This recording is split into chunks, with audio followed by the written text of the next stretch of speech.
Good morning. All right, let's go ahead. We're ready to start a brand new English chapter. And we're going to be doing some writing. It's a writing chapter, which means at the end of each lesson, you'll have a little tiny keeping up review that you'll have to do, and I'll grade each one of those that you do to make sure that you stay on track. Okay, let's look in your workbook on page 63 and 64. Now, there is a little thing on the front. It's a literature link. It's a piece from a story called Mystery of the Indian Carvings by an author named Gloria Rep. I'm not going to read that to you because basically it's in the story someone writes a letter and they're just telling what the letter said.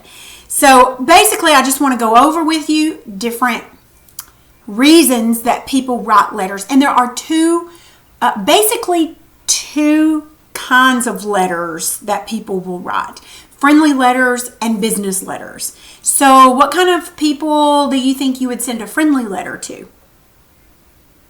Friends, maybe your family, people you know, somebody from church or something like that. So who would you send a business letter to? A business, and ask them questions or whatever it is. So yes, you'd write to a business, and that's a whole different ballgame. So we're going to be looking at the parts of a friendly letter. So if you'll look at page 63 at the very top, there's a letter there. It's in orange. Now, a friendly letter is a letter that you'd write, like we said, to a friend or to a relative. Some friendly letters are written to thank somebody for a gift. Have you ever sent someone a thank you note? That's a friendly letter. Everybody likes to get a thank you note. Maybe a special a congratulations for something. Or maybe you've just written to tell somebody what's been going on, to give them some advice, or maybe to give them instructions on how to do something, perhaps. Friendly letters can be a way to help someone catch up on the news in your life too. So it's always a little bit different. Okay, so let's look at this orange letter here. And I'm gonna read it, and then we're gonna talk about what is in the letter, but we're also gonna look at the parts of the letter. And that's the main reason that we're having this lesson today, is to learn the different parts of a letter. You may not think they're very important, but they are. Okay, so the very first part at the very top that has his address, 1452 Lilac Circle, Denver, Colorado, and then there's a zip code 80260, and under that's the date, October 23rd, 2004. Now here's the greeting: Dear Jason. Now here starts the body of the letter. I'm glad you liked the s'mores we had at the picnic. If you'd like to try making one yourself, here's how to do it. You will need a graham cracker, part of a chocolate bar, 2 big marshmallows, a stick, and a bonfire. First, break the graham cracker in half. Lay the chocolate bar on one half. Next, add the marshmallows on a stick over the fire until they get soft and slightly brown on the outside. Then slide the marshmallows off the stick with your fingers and lay them, I don't think that's a good idea, and lay them on top of the chocolate. Finally, press the other half of the graham cracker on top to make it a sandwich. Almost everybody likes s'mores, even though they're a little sticky. Have a fun time making them. Your friend, Parker. Okay, so what was the meaning of that friendly letter? To give them instructions on how to do something. We made s'mores the other night, and I used my finger to take the marshmallow off. It burnt my finger, but it was still good, and I ate it. And I forgot all about the burn. But anyway, okay, so let's look at the different parts of the letter. The very, very tippy top, where he put his address and the date, that's called the heading. Notice where it is on the letter. It's on the right-hand side up in the corner. That is the address and the date. It's the address of the person writing the letter. So if you were writing the letter, that would be your address up at the top. And the greeting is where you say, Dear whoever. Notice what's after the greeting. A comma. Look up in the heading and see if you see any commas up there. 2 commas. There's one comma between the city and the state. Yours would be Winsboro, Texas. Mine would be Como, Texas. And there's also one between the day and the year. So it would be November, or might be December the 3rd, 2019. And you would put it between the 3 and the 2019. So anyway, there's another place in a letter where you're going to have a comma, and we'll get to that in just a second. So the greeting says, "Dear whoever," and you put a comma. Then the body of the letter is the whole letter where you're saying stuff. Notice how every time he kind of changed what he was talking about, he made a new paragraph. That was a good thing he did. Now, look at the closing at the bottom. Your friend, comma. That's the other place. So you're going to make sure that you always have at least 4 commas. You might want to have more. You might have it up in the body of your letter somewhere, but you're definitely going to have 4 commas. And then the signature is his name, the writer's name. It's where you would write your name right underneath your friend. I also want you to notice how his letter looks nice and neat. Do you see how his closing and signature is right underneath in the same line as the heading up at the top? How it's all in a perfectly good line. Notice where he indented in his paragraphs. See how they're nice and neat and they've been indented? All right, so let's look at the guided practice and see if we might answer some of these questions. Now, what purpose was this letter written? To give instruction. So that's what you're going to put on number 1. To give instruction. Okay, let's look at number 2. Who lives at the address in the heading? That means the address up at the top. Is it Parker or Jason that lives there? It's Parker, because the person writing the letter puts his name up or her name up in the corner in the heading.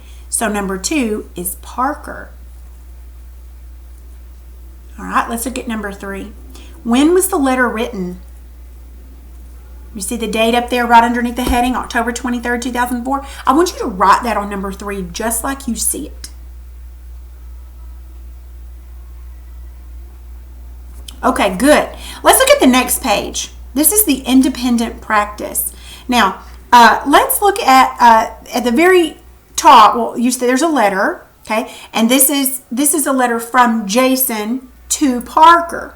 Okay, so it's a little bit different. But now we're going to have to label the parts of the letter. Notice that big purple box across the top. A is body, B is closing, C is greeting, D is heading, and E is signature. Let's look at the letter, and it has 1 through 5 going down, and it wants us to put the letter of the part of the letter beside the number that it goes with. So, for instance, let's look at number 1. You see it's pointing all the way over there to the, what is that? That's the heading, because that's the address and the date. So in number 1 in the little circle, you're going to put D. Now, I would like for you to pause this for a second and see if you can fill in 2, 3, 4, and 5, the parts of the letter.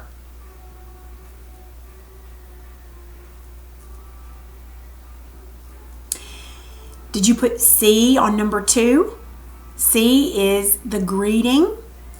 And did you put A on number 3? That's the body. B would be number 4. That's the closing. And then number 5 is E, the signature. Did you get those right? Okay, good deal. All right, let's look at number 6. This says to read the letter, and then we're going to answer the questions according to the letter. So let's go back and look at this letter. Dear Parker, thank you for sending me the instructions for making s'mores. We had a cookout for my birthday, and my dad built a bonfire. I invited some new friends from my church. They all liked the s'mores. I wish you could have been there too. I hope you're still having fun playing on the soccer team. Say hi to the other guys for me. Your friend, Jason. Okay, so on number 6, it's asking us what information is in the greeting of the letter. Now, not from this letter, not like exactly what they said, but what do you put in the greeting?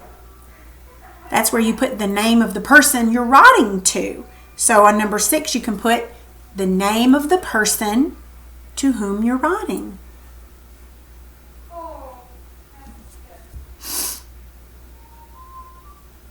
All right, look at number 7. What punctuation mark is used between the city name and the state name? A comma. So write down comma number 7. Have to use a comma between the city and the state. Remember, when you write the abbreviation for Texas, both letters are capitalized and there's no period. It's just uppercase TX. All right, look at number 8. In which part of the letter do you find the writer's name? The person who wrote the letter, what part of the letter is his name in?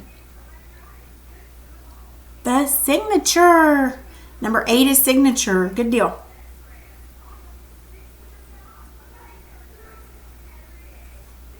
All right, let's look at number 9. What's the purpose of Jason's letter to Parker? Now, Parker wrote to Jason to explain to him how to make s'mores. So why did Jason write to Parker? He was telling him thank you and telling him about his party. So make sure you put that answer down. He was thanking him and telling him about his party.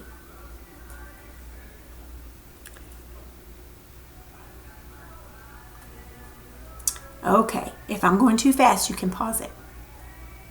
Number 10. Name one other reason for writing a friendly letter. So what's another reason? So we looked at one telling you how to do something. We looked at another one that was a thank you. What's another reason you might send a friendly letter? You just write it down. There's several answers. Okay, good deal. Okay. So I'm going to put on the screen your keeping up for you to work on, and do that on your paper, and then snap a picture of it and send it to me, and I'll give you a grade on it, okay? All right. Okay, here is the keeping up for lesson 31. So I'm going to leave it right here. If you want to go ahead and pause it and work on that, and that's all your assignment today.